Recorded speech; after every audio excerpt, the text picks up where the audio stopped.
It's gonna be quick. Gonna be quick.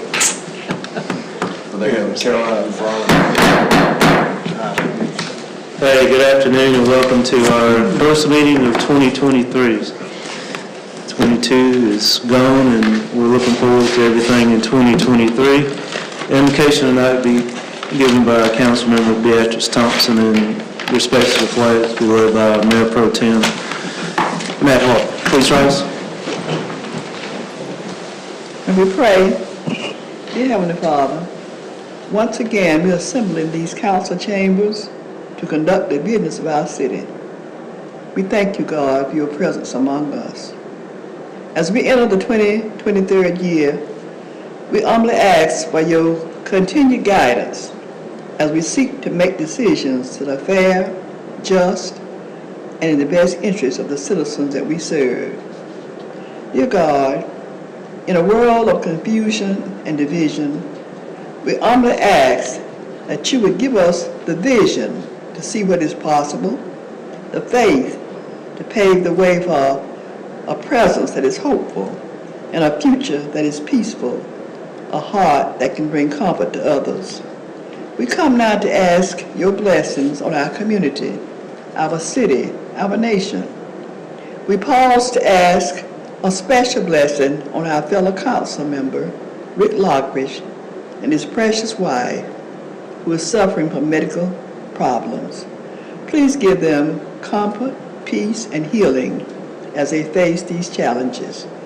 And finally, oh God, may your guidance and your blessings lead us in all that we say and all that we do in accordance to your will, and help us to be not only carriers but doers of peace in the world. In your name we pray. Amen. Amen. I pledge allegiance to the flag of the United States of America and to the republic for which it stands, one nation, under God, indivisible, with liberty and justice for all.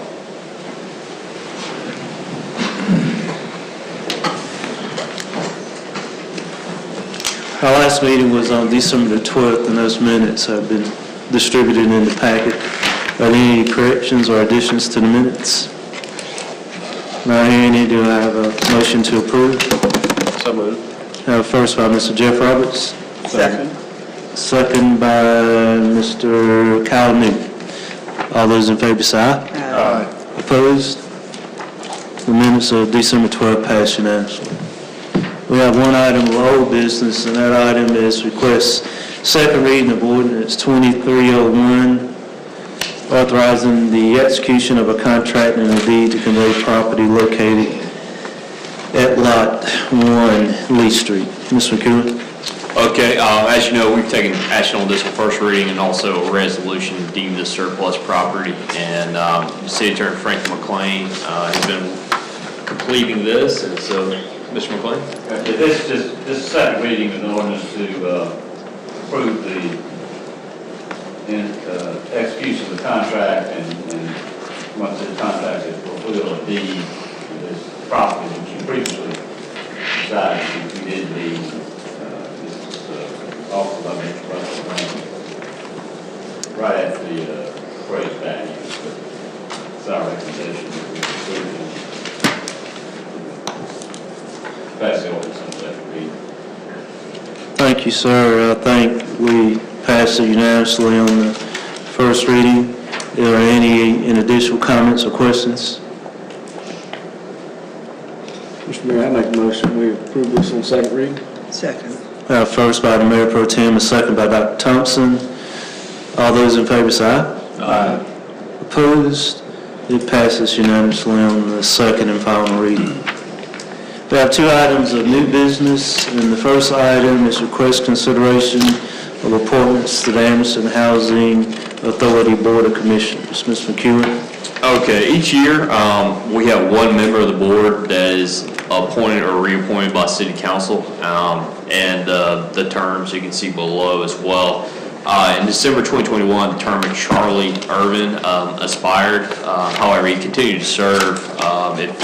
If you're not just reappointed, you continue to serve. Well, what we were trying to do is time it where we have that and another position. Miss Emily Owen is a vacant position, and we were waiting on an appointment for that position. And we thought we could do them together. However, we'd like to go ahead and ask the council. Mr. Irvin has expressed interest and continue to serve on the board and is doing a good job, and we recommend that council approve it.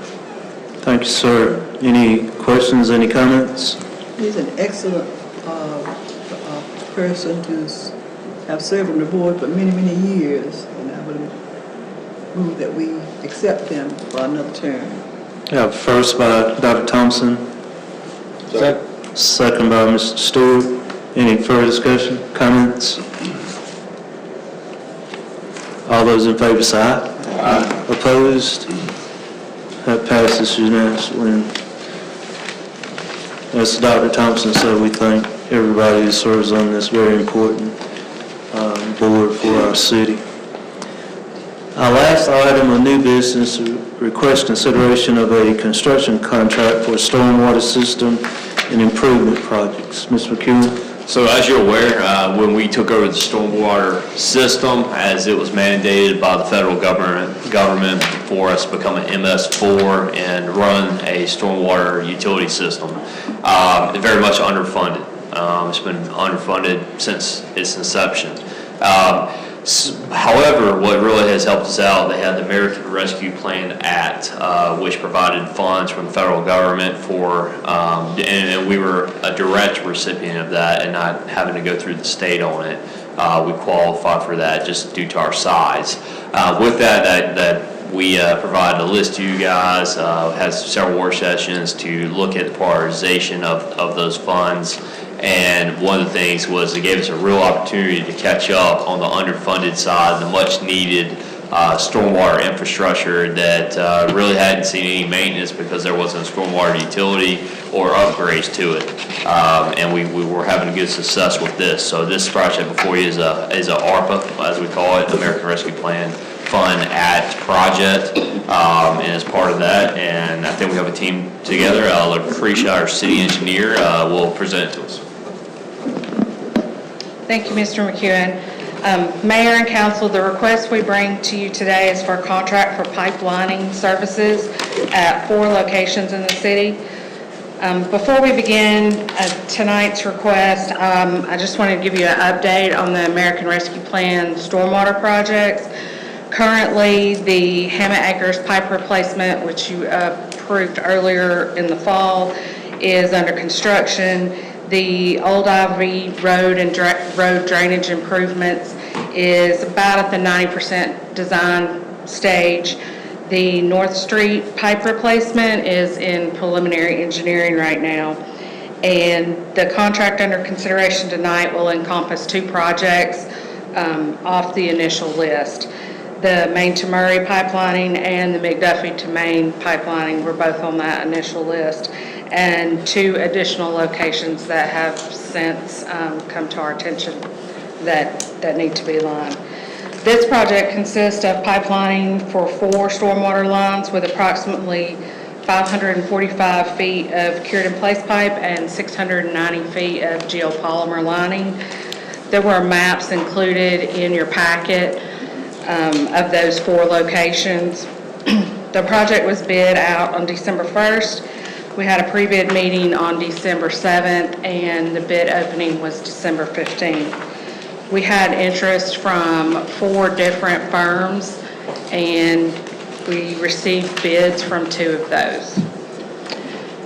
The low bid was $457,050.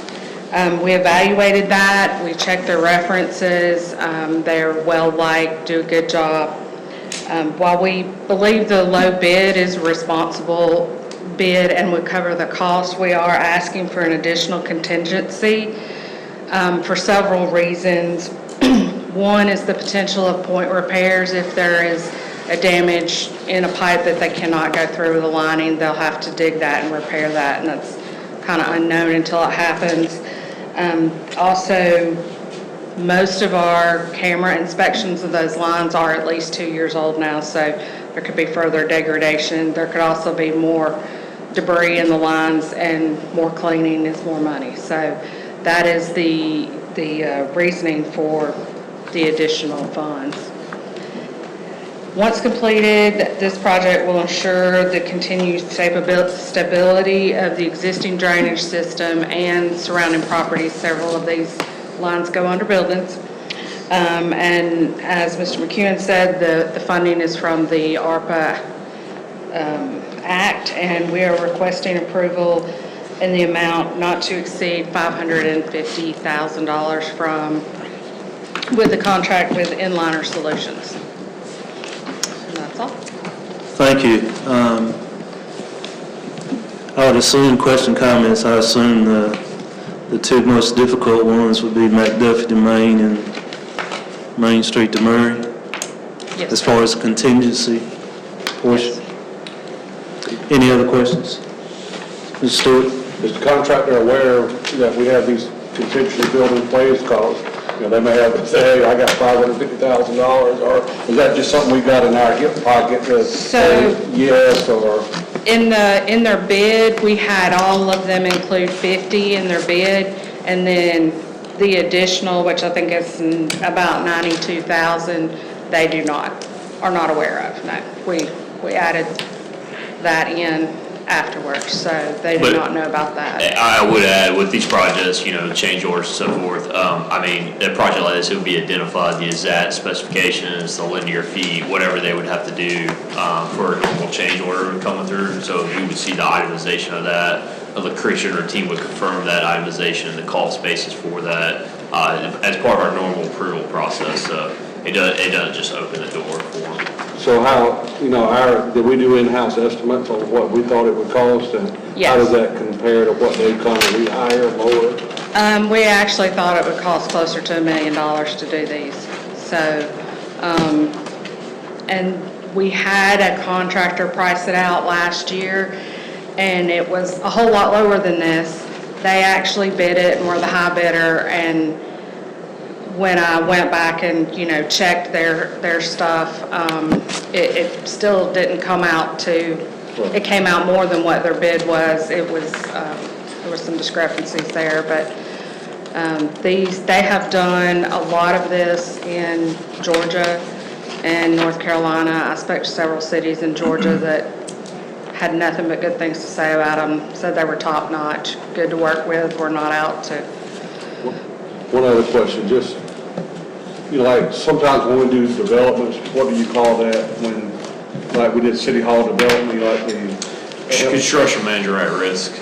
Can you do that do we do that like with stormwater, or you just don't do it in these type of projects? And not with these type of projects, because it's just designed and to very specific, linear feet, exactly what you're putting in, like with water too. It's down to the valve and things like that. We cross-check all that. So, and these contractors haven't been brought into that process, construction manager at risk. So still with utilities, you still see, unless you're building a water treatment plant or something like that, but the lines and so forth, these subs, and I say subs, the contractors this is the process that's still used. It's not construction manager at risk.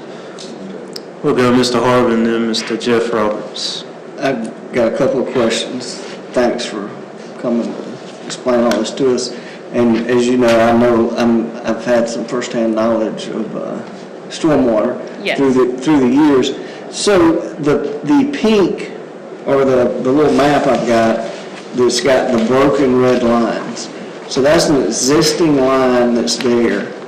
And are they actually going to sleeve this line, or are they going to dig it up? So the cured in place part is basically, it's like a flexible pipe. They run it down the full length of the pipe, and then there's several different methods they can use. And that's what I'm familiar with, right? Sort of. Near your house? Yeah. No.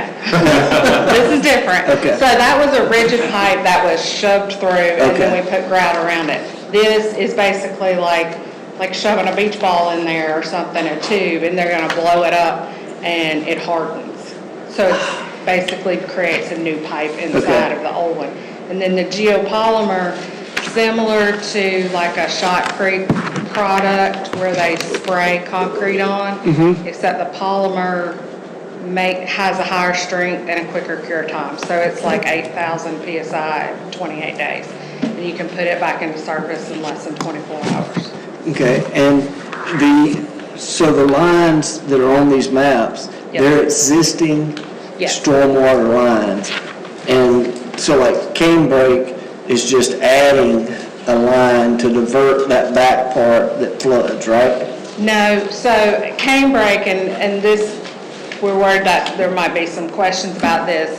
When we were out there dealing with all the flooding and all that, some of our guys crawled in the pipe, and it's concrete pipe underneath that cul-de-sac right now, and it has some pretty big joint separation, and that would just be something that would go on our routine list that needs to be taken care of so that the road doesn't fail. So that it's there, but it has nothing to do with that issue. So it'll get, I think it's an inch thick geopolymer lining under it, and that'll fill in all the joints, and so it'll be solid.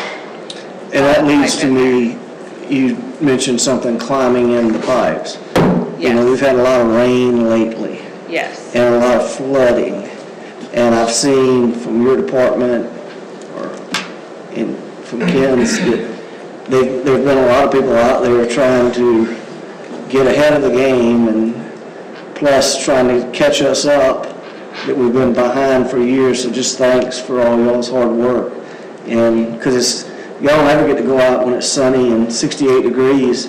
It's always knee No, deep in we do. knee-deep in water, there's always an emergency. And Yes. thanks for doing that. And I'll let Mr. Roberts? Roberts go. Well, maybe one question, no particular order, but so the Canebrake project is not going to alleviate any flooding. It's just to prevent it from that pipe from getting any worse. Right, we just discovered the pipe was in disrepair when we were out there talking to the residents, and it's not gonna fix their problems, but the road's not gonna fall in now, so, because there are 2 homes that is their only access, so. And that is a city road that was And- just recently repaved. Yeah, and digging it up was not a good option, because obviously that's their only access in and out. My main question was this, who is the specifier of the systems and methods and products? Or is your department, or are you consulting with an engineering firm that? That was me. Your call. So we had been looking at, like, for the geopolymer, quite some time at different companies and different specs, and so we kind of knew what we wanted and took their spec and made it our own, and then sewer department helped us with the curative place, because they do that And you're all the comfortable time. with your recommendations Yes. on these linings? Yes, And you will provide the oversight, your department will Yes. provide inspection and oversight? yes, we will. Okay. Once they get out here, they'll be very quick projects to go in. And they have to TV the lines before and after and provide that to us so that we have. And Councilman Stewart was whispering in my ear about warranty. Are there warranties for these? The products are warranted. I think most of them are run about a year on the warranty. On the workmanship, that one I did not get a chance to verify before I came, so. Well, Lucretia, to that though, what would you say, that's on the build out, right? But what would you say the life cycle is of the product after it's cured in place? And So generally, on a cured in place liner, you would expect at least 50 years. They say there's a 75 plus. And the same thing with the Geocrete. It's very much a concrete product. I noticed 2 of these lines go under buildings. Yes, sir. Yep. And The, we've had experience with that here recently. The Main to Murray is the upstream of that line we just Right. fixed. Yes. That's the arched brick Yes. culvert. Yes. we actually had one of our employees that's sitting here tonight, climb in there and make his way underneath that building for a little way, and then I think a little intimidated. Will he go nameless? It wasn't me. But, you know, what's great about that project though is, of course, we had the downstream, across Murray Avenue, and the huge project there underneath the building, and improve the structural side of that was a major deal. That we never thought we would end up completing that project. It just seemed like complication after complication, but once construction got going, I mean, it was perfect. But this really connects down to that new pipe system. And so this allows that, and that's a brick arch, and you see a lot of those. We had a lot of those down in Abbeville. I mean, they were all built like that just back then, and so this is just a great way of preserving that, and it has a lot of volume capacity. And so, but going, doing this section, going under the buildings, and then connecting directly to a new pipe system as well. So it really improved this entire area there. That carries a lot of water. I don't think there's any question they need to be done. I want to be sure that we're choosing the right product and method to do so. And we're entirely going to go on your recommendation. Any other questions, comments? Mr. Mayor, I'd make a motion that we approve this, and I consulted some veteran engineer / concrete people, and they were very familiar with that lining. That's my breakfast club at Mama Penn's, that all these old engineers and the concrete people, they said, this is what you got to do to fix it. Because I got the package last week, and that's why I was asking, because they use terms like you just used that I get lost on. But with that, I make a motion to approve. Second. First by Mayor Pro Tem, second by Dr. Thompson. Any further discussion? Good discussion. All those in favor say aye. Aye. Opposed? Thank you.